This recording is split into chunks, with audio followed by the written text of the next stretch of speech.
Hey, friends. Welcome into TexAgs Rewind. David Nuno here with Kennedy Captain. What were you going to make fun of me about? Hey, I'm Kennedy Captain. Hey, you're going to call me out for I what? thought you said something different, but you said bro, and bro is acceptable at your age. Yeah, and in fact, you said it on the show that it was acceptable. Yeah, no, I did. I was thinking a different slang word. Gang gang? Gang gang. What does that mean? I don't know. My crew? Yeah. My gang gang? Yeah? Kind of. Are you too old to say gang gang? Yes. Yep. That's reserved for like 13 to 14-year-old boys, I And my believe. boys would be in trouble if they used that term at the house. I just don't think it's like an exciting thing to say for some kids. All right, to all of my viewers and listeners, my gang gang, we tell you what happened on the show today. I couldn't speak English there. Week 9 games to watch. Good times. John Harris. Did you like John Harris today? I always love John Harris today. How about our South Carolina preview? That was unfortunately a little shorter than I wanted, but he was good. He was fine. I just don't like South Carolina. But that doesn't mean him. You don't like Darius Rucker? I don't like anybody that affiliates themselves with the Gamecocks. You don't like Hootie and the Blowfish? No. You don't like Shane Beamer? Nope. How about Henry Dewlight? No. Do you know anything about Henry Dewlight? Not a clue who that is. I made him up. Yeah, I was going to say. The best part of it. And then we did Recruiting Country with Ryan Brauninger. It's TexAgs Rewind. What games do you want to watch, Nolan? Let's start off. How about number 6, Oklahoma at Kansas? Oklahoma's thinking playoff, but last week they escaped South Florida. Kansas, we're still conditioned to think Kansas isn't very good. Kansas is better than South Florida. Kansas is like 5-2. Yep. And one of the losses to Texas, they didn't have their starting quarterback. Yeah. So Oklahoma, I think, if you look at their undefeated schedule, if they don't beat Texas, they don't really have an impressive win. Mm-hmm. So they better be at their best against Kansas. They could lose in Lawrence. By the way, Jalen Daniels doubtful for this game as well. Yeah. So they really miss him. By the way, it's very possible that Oklahoma goes undefeated and loses to Texas in the Big 12 championship. And if Texas gets there. But Kansas State often gives Kansas. How long is Quinn supposed to be out? Quinn Ewers? Maybe the rest of the year. Is it really that bad? I don't know. Joint? If you're going to throw and you got a sprained shoulder, I don't know if that for a fact. Okay, next game. How about number 21 Tennessee at Kentucky? This is a good old fashioned border rivalry. So I think that makes it interesting. They both still could finish second in the SEC East, even though Missouri probably disagrees. But two teams that are on the brink of having really good seasons. Mm-hmm. And maybe the winner has a really good season. The other one they're having a fine season. Yep. There's not as many great games this week as there was last week. No, I was looking at the games as I was getting ready for up to the second. I'm like, I'm interested in this game because I think this game puts pole position for second place, if that's even a thing. Yeah. But maybe you get a better bowl game. Maybe. Yeah, you get to go to Florida. How about number 20 Duke at number 18 Louisville? There's 4 one-loss teams in the ACC.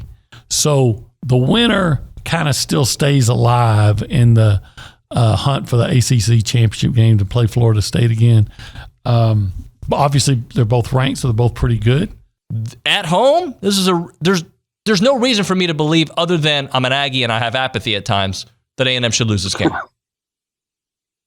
Well, I want to make sure I say this nicely, but it's happened, David. Not so much South Carolina, but that team. Last year was Appalachian State. Appalachian State comes in, and they're not the same sort of thing because obviously Appalachian State's a Sun Belt team versus an SEC team. But Appalachian State comes here with a lot of good athletes that if you step wrong, they can hurt you because they're a very athletic team. But it's Appalachian State. You're going to get it done. It's kind of like South Carolina this year. Offensive line is just god awful, but they got a quarterback that can hurt you in Spencer Rattler. Xavier Legette has turned into one of the best receivers in the SEC, arguably the best deep threat and explosive playmaker in the SEC. And it's not 2 guys that can kill you, but I'm with you, David. There's just this up and down nature of, okay, this should be a game you take care of.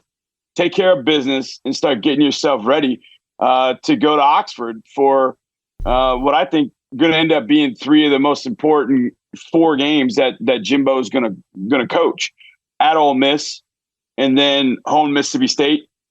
We said before the year, what did we say? You can't lose the Mississippi schools. Not denigrating the Mississippi schools, but you can't lose the Mississippi schools. You can't lose to Auburn. You can't lose to South Carolina. Take care of those games, and at worst, you end up 8-4. And then obviously you got to tangle with LSU. Now I think LSU is a little better than I thought, but defensively they're still a mess. So, and you got to go to LSU and beat them at LSU, which is never easy. So that makes this one that much more important for Jimbo and the staff, because going to Oxford, going to Baton Rouge. The defense has been a problem. The offensive line has been a problem. Spencer's been really good. There's others. Why is it not working this year? Yeah, it's a laundry list of reasons, I think, guys, that South Carolina has struggled this year. Many more things they do poorly than do well this season. You mentioned the offensive line. I posted a stat yesterday. Obviously, you guys know Texas A&M, how good they've been.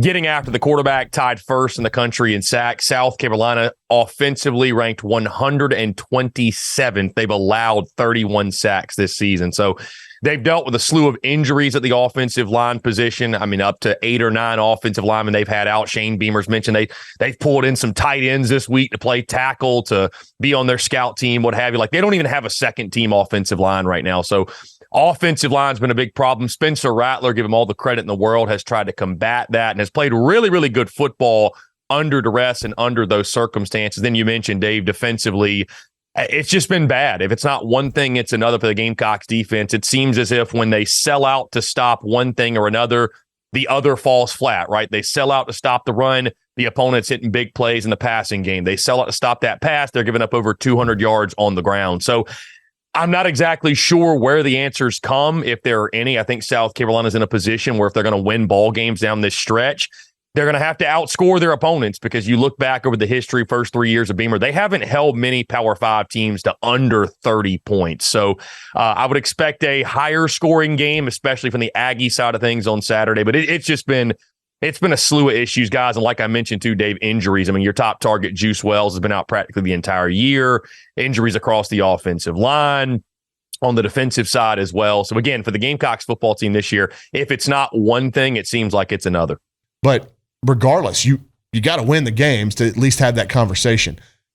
That being said, you got to get to Ole Miss without losing anybody else. If you can just keep the ship afloat right now, don't let any more cracks happen, keep what you got for the next couple of weeks and win those 2 games, I think that could propel you through the rest of the season. To me, it's more important to win the Ole Miss game than the LSU game. Because if you win the Ole Miss game, you're probably setting yourself up for that month run. Yep. You're going to get a couple of home games in there to get guys the visits. I think that's more. And did you just see what happens? If you're 8-3 going into Baton Rouge, I think the A&M fan base would feel okay. Like, not what we wanted. Not what we wanted, but they've bounced back. But they've weathered. Yeah. They did as well as they could considering where they've been. Look, I'm just looking at it through a recruiting lens. That's the best case scenario. Go to Baton Rouge 8-3, because if you do that, I think you will have kept everybody else in the class and remained in the conversation for your top targets. I'm trying to remember. They have lost only one game that they were favored in, right? Because they weren't favored against Bama. It was close, but they weren't. They favored at Miami? I think they were favored going to Miami, yes. Yeah. You lost that one. You weren't favored at Tennessee. You are favored this weekend. You won't be against Ole Miss. No. And you probably won't be against LSU. Though I was going back and forth with an LSU fan because he thinks, the LSU season is still TBD. There's a lot of TBD in the SEC. Dude, they've got a big problem in the secondary. The transfer from Syracuse is not with the team right now, and neither is Denver Harris. Right. So they were already thin at corner, and they're going to get even thinner unless those guys, I guess, get back in the good graces of the program. But, I mean, the way Bama's playing football right now, offensively, they're going to need help in the secondary. We saw what Jermaine Burton can do when he and Milroe get in a rhythm. And I think Milroe has really gotten improved. better. He has improved. All right, we're going to close it out. You were going to tell me, as you tell people to like, comment, and subscribe, that you did what with Rocky? I ran up the Rocky steps. I was in Philadelphia when I was in high school for a volleyball tournament, and I got to run up, and I was... Were you jealous I met Apollo Creed? No. Do you know who Apollo Creed is? Yes. Do you know who I would his be son in is? trouble if I didn't. Who's No, his son? I don't know. Adonis. Michael B. Jordan. Yeah, Michael B. Jordan. Thanks for watching, guys. See you next time.